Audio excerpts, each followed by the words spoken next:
പേരി ചെന്നോക്കും ജനിച്ച പെൺകുട്ടി അവിടെ വീട്ടിലെത്തിയപ്പോൾ ആൺകുട്ടിയായിരിക്കുന്നു. തഫ്രീഹുൽ ഖാത്തിറിൽ കാണാം.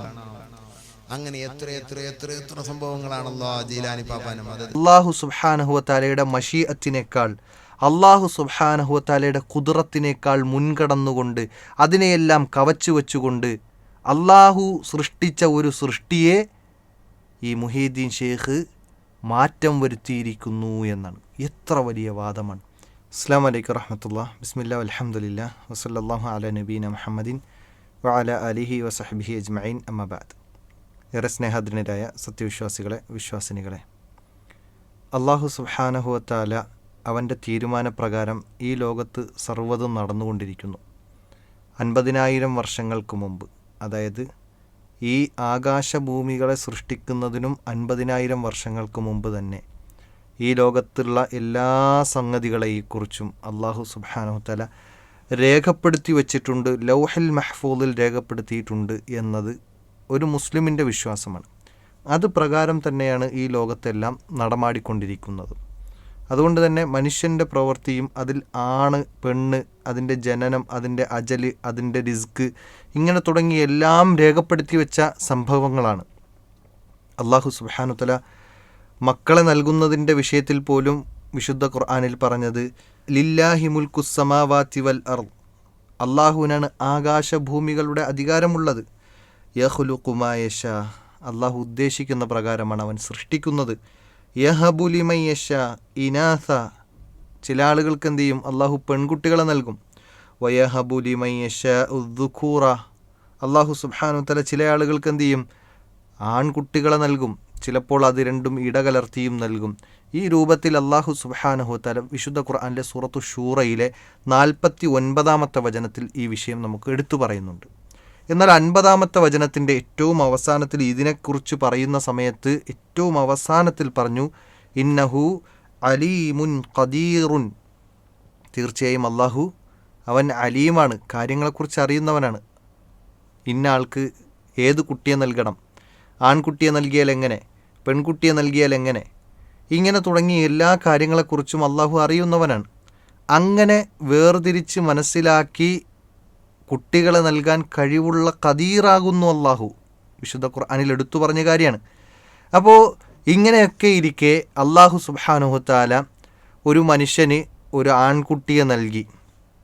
പിന്നെ അല്ലാഹു സുബ്ഹാനഹു തആലയുടെ അല്ലാഹുവിൻ്റെ ഇൽമു കൊണ്ട്, അതുപോലെ തന്നെ ഖുദ്റത്ത് കൊണ്ട്, മശീഅത്ത് കൊണ്ട്, അതുകൊണ്ടാണ് 49-ാമത്തെ ആയത്തിൽ അല്ലാഹു പറഞ്ഞത് യഖ്ലുഖു മാ യശാഉ, അല്ലാഹുവിൻ്റെ മശീഅത്തിൻ്റെ അടിസ്ഥാനത്തിലാണ്, ഉദ്ദേശത്തിൻ്റെ അടിസ്ഥാനത്തിലാണ് അല്ലാഹു സുബ്ഹാനഹു തആല സൃഷ്ടിക്കുന്നത് തന്നെ എന്ന് പറഞ്ഞു. അപ്പോൾ ഈ ഒരു സൃഷ്ടിപ്പിൽ അല്ലാഹുവിൻ്റെ ഇൽമ് മുൻകടന്നിട്ടുണ്ട്. അതുപോലെ തന്നെ അല്ലാഹുവിൻ്റെ ഖുദ്റത്തുണ്ട്, അതുപോലെ അല്ലാഹുവിൻ്റെ മശീഅത്തുണ്ട്. ഇങ്ങനെ തുടങ്ങി അല്ലാഹുവിൻ്റെ സവിശേഷതകളും അല്ലാഹുവിൻ്റെ ഖുദ്റത്തും എല്ലാം ഉൾപ്പെട്ട ഈ ഒരു സൃഷ്ടിപ്പ് എന്ന വിഷയത്തിൽ അല്ലാഹു തീരുമാനിച്ച, അല്ലാഹു നടപ്പിലാക്കിയ കാര്യം, അതിനെ മാറ്റം വരുത്തി എന്നാണ് സമസ്തയിലെ ഒരു പുരോഹിതൻ പ്രസംഗിക്കുന്നത്. ആ രസകരമായ സംസാരത്തിലേക്ക് നമുക്ക് കാതുകോർപ്പിക്കാം. ഒരാൾക്ക് കുട്ടി ജനിച്ചു, ആ കുട്ടിയെ കൊണ്ടുപോയിട്ട് ജീലാനി ഞങ്ങൾ എടുത്തുകൊണ്ട്, ഞാൻ ഒരു ആൺകുട്ടിനെ ഞാൻ ആഗ്രഹിച്ചിരുന്നത് പെൺകുട്ടിയായി പോയി പാപ്പ. അപ്പോൾ ഒരാൾക്ക് പെൺകുട്ടി ജനിച്ചു. അള്ളാഹുവിൻ്റെ തീരുമാനപ്രകാരം, അള്ളാഹുവിൻ്റെ അറിവ് പ്രകാരം, അള്ളാഹുവിൻ്റെ ഈ പറഞ്ഞ പോലെ ഖുദ്റത്ത് പ്രകാരം അള്ളാഹു സുബ്ഹാനഹു തആല ഒരാൾക്ക് ഒരു പെൺകുട്ടിയെ നൽകി. പക്ഷേ കിട്ടേണ്ട വ്യക്തി ആൺകുട്ടിയായിരുന്നു ആഗ്രഹിച്ചിരുന്നത്. കുട്ടിയെ കിട്ടാൻ ആഗ്രഹിച്ചത് ആൺകുട്ടിയായിരുന്നു, പക്ഷെ കിട്ടിയത് പെൺകുട്ടിയായിപ്പോയി. അപ്പോഴാണ് ഈ വ്യക്തിക്ക് മനസ്സിലായത് സമസ്തയുടെ ഒരു രക്ഷകനുണ്ട്, മുഹീദ്ദീൻ ഷെയ്ഖാണ്, അദ്ദേഹത്തിൻ്റെ അടുത്ത് പോകാം എന്നൊക്കെ പറഞ്ഞ് ഈ കുട്ടിയും കൊണ്ട് മുഹീദ്ദീൻ ഷെയ്ഖിൻ്റെ അടുത്തേക്ക് പോവാൻ. പിന്നെ അവിടെ നടന്ന സംഭവങ്ങൾ നമുക്കൊന്ന് കേൾക്കാം. അപ്പൊ അങ്ങനെ എടുത്തിട്ട് കൊണ്ടേക്കോ, അതിന്റെ മുണ്ടൊക്കെ ഇങ്ങനെ ഇട്ട ആ ഭാഗത്തു നിന്നൊക്കെ മുണ്ടൊക്കെ നേരെ കിട്ടുകൊടുത്ത് പോയിക്കോ, അത് ആൺകുട്ടി തന്നെയാണ്. പേരി ചെന്നോക്കും ജനിച്ച പെൺകുട്ടി അവിടെ വീട്ടിലെത്തിയപ്പോൾ ആൺകുട്ടിയായിരിക്കുന്നു. തഫ്രീഹുൽ ഖാത്തിറിൽ കാണാം. അങ്ങനെ എത്ര എത്ര എത്ര എത്ര സംഭവങ്ങളാണല്ലോ ജീലാനി പാപ്പാനും. അങ്ങനെ എത്ര എത്ര എത്ര എത്ര തള്ളുകളാണ് ഇവർ തള്ളിവിടുന്നത് എന്നുള്ളതാണ് എനിക്കിവിടെ പറയാനുള്ളത്. ഏതായാലും ആ ഒരു മുണ്ടിട്ട് മറിഞ്ഞപ്പോഴേക്ക് അവിടെ ഒരു ശസ്ത്രക്രിയ നടന്നിട്ടുണ്ടോ എന്നൊരു സംശയമുണ്ട്. കാരണം ഇന്നത്തെ കാലഘട്ടത്തിൽ അതാണല്ലോ, ഈ ആണ് പെണ്ണാവുക, പെണ്ണ് ആണാവുക, മനുഷ്യൻ മൃഗങ്ങളായി മാറുക, ഇങ്ങനെ ഒരു കാലഘട്ടത്തിലൂടെയാണല്ലോ കടന്നു പോകുന്നത്. ഒരുപക്ഷെ അന്നത്തെ കാലഘട്ടത്തിലും ഈ പറഞ്ഞതുപോലെ ശസ്ത്രക്രിയ വല്ലതും ഉണ്ടായിരിക്കാം. ഏതായാലും ഇദ്ദേഹം പറഞ്ഞു വയ്ക്കുന്ന വാദം എന്താ? ശസ്ത്രക്രിയയൊന്നും ഇല്ലാതെ ഒരു മുണ്ടിട്ട് മറച്ചു, എന്നിട്ട് വീട്ടിലേക്ക് പോയി നോക്കിയപ്പോഴേക്ക് ആൺകുട്ടി പെൺകുട്ടിയായി മാറിയിരിക്കുന്നു എന്നതാണ് ഇദ്ദേഹം പറയുന്നത്. ഇതിലൂടെ പറയുന്ന ഗൗരവമായ വാദങ്ങൾ എന്താണ്? അല്ലാഹു സുബ്ഹാനഹു വ തആലയുടെ ഇൽമിനേക്കാൾ, അല്ലാഹു സുബ്ഹാനഹു വ തആലയുടെ ലൗഹൽ മഹ്ഫൂദിൽ രേഖപ്പെടുത്തിയ തീരുമാനത്തേക്കാൾ, അതുപോലെ തന്നെ അല്ലാഹു സുബ്ഹാനഹു വ തആലയുടെ മശീഅത്തിനേക്കാൾ, അല്ലാഹു സുബ്ഹാനഹു വ തആലയുടെ ഖുദ്റത്തിനേക്കാൾ മുൻകടന്നുകൊണ്ട് അതിനെയെല്ലാം കവച്ചു വെച്ചുകൊണ്ട് അല്ലാഹു സൃഷ്ടിച്ച ഒരു സൃഷ്ടിയെ ഈ മുഹീദ്ദീൻ ഷേഖ് മാറ്റം വരുത്തിയിരിക്കുന്നു എന്നാണ്. എത്ര വലിയ വാദമാണ്, എത്ര വലിയ ഗൗരവമുള്ള വാദമാണ്. അതുകൊണ്ട് എൻ്റെ സംസാരം കേൾക്കുന്ന മാന്യരായ ശ്രോതാക്കളോട് സൂചിപ്പിക്കാനുള്ളത്, ഇത്തരം പൊട്ടത്തരങ്ങൾ വിളിച്ചു പറയുന്ന ഉസ്താദുമാരുടെ സംസാരങ്ങൾ കേൾക്കുന്നത് അവസാനിപ്പിക്കണം എന്നുള്ളതാണ്. കാരണം ഇതെങ്ങോട്ടാണ് കൊണ്ടുപോകുന്നത്?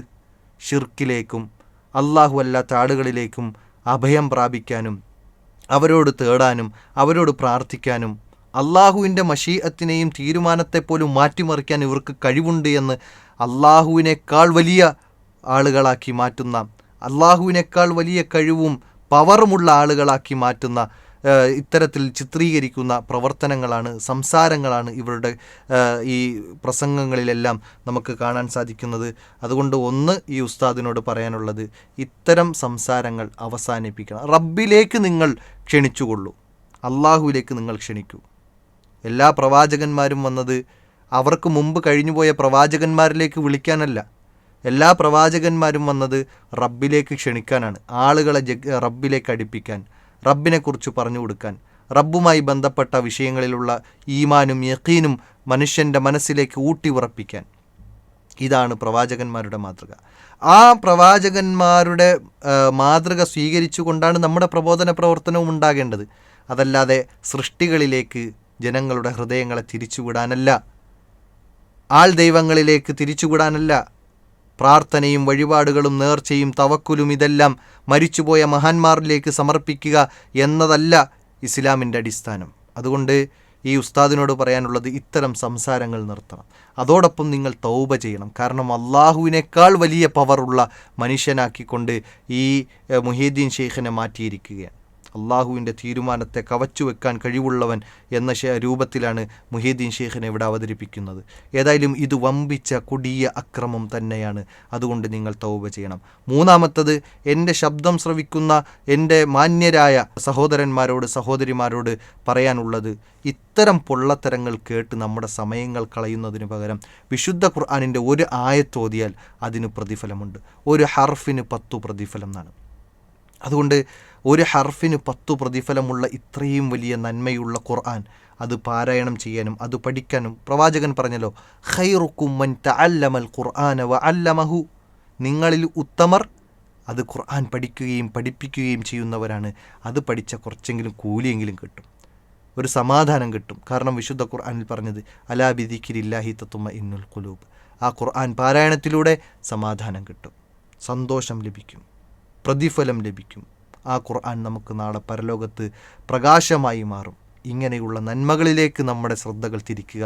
അതല്ലാതെ ഇത്തരത്തിലുള്ള ഈ ഉസ്താദുമാരുടെ പൊള്ളത്തരങ്ങളും മായാവി കഥകളും പറഞ്ഞ് ഇപ്പോൾ ബാലരമയൊക്കെ നിർത്തിയ സാഹചര്യമാണോ എന്ന് എനിക്കറിയില്ല.